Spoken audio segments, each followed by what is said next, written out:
Olá pessoal, tudo bem? Eu sou o Renato Folino, Head de Wealth Planning da XP Private Bank. Hoje nós vamos falar de um assunto que muito provavelmente a gente já abordou aqui em outras oportunidades do Minuto de Wealth Planning. A gente vai falar hoje sobre a incidência do ITCMD sobre patrimônio no exterior, quando da transmissão desse patrimônio por herança ou por doação. Eu estou trazendo esse assunto de volta porque, na verdade, a gente teve algumas discussões mais intensas nas últimas semanas, até em função de algumas reportagens que saíram na imprensa, trazendo a público o caso do apresentador Silvio Santos, que faleceu no final do ano passado. Então vamos contextualizar um pouco esse assunto, tá?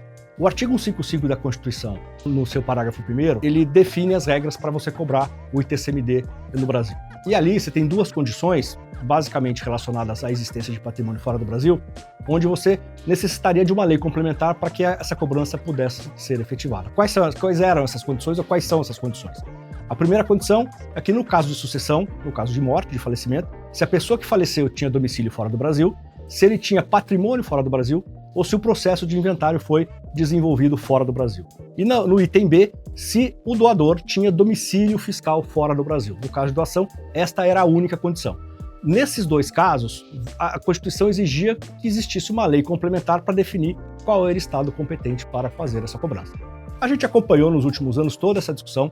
O STF acabou decidindo em 2021 que realmente precisaria dessa lei complementar, os estados deixaram de cobrar esse imposto nessas situações, e no final de 2023 a gente teve ali a emenda constitucional 132, que trouxe, sim, algumas regras, permitia de novo que os estados cobrassem o imposto nessas situações. A questão aí, e aí essa era a polêmica que existiu em relação ao caso do apresentador Silvio Santos, é que, apesar da emenda constitucional trazer as regras para a cobrança nesses casos, a legislação estadual, ou seja, a lei dos estados que trata da cobrança do ITCMD, ela não foi alterada para acomodar as regras que a emenda constitucional 102 trouxe. Por quê? Porque, de uma maneira geral, com a decisão do STF, as leis estaduais se tornaram inconstitucionais quando as situações eram essas relacionadas a patrimônio exterior. Então, existe um hiato, e por isso que a família em questão decidiu por não pagar, porque era exatamente um caso onde você tinha uma pessoa que faleceu com patrimônio no exterior, e, portanto, como a lei estadual de São Paulo ainda não tinha essa regra definida,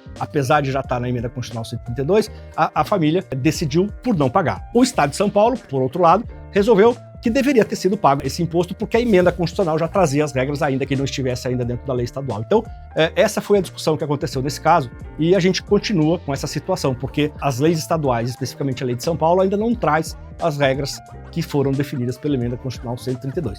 Então a gente está acompanhando esse caso, provavelmente ao longo deste ano, agora de 2025, isso deve ser acertado, mas isso cria uma certa insegurança jurídica, obviamente, na hora que você toma essas decisões, ok? A gente volta aqui, talvez, numa próxima oportunidade, para a gente falar de outros assuntos relacionados ao nosso mundo de Wealth Planning. Obrigado!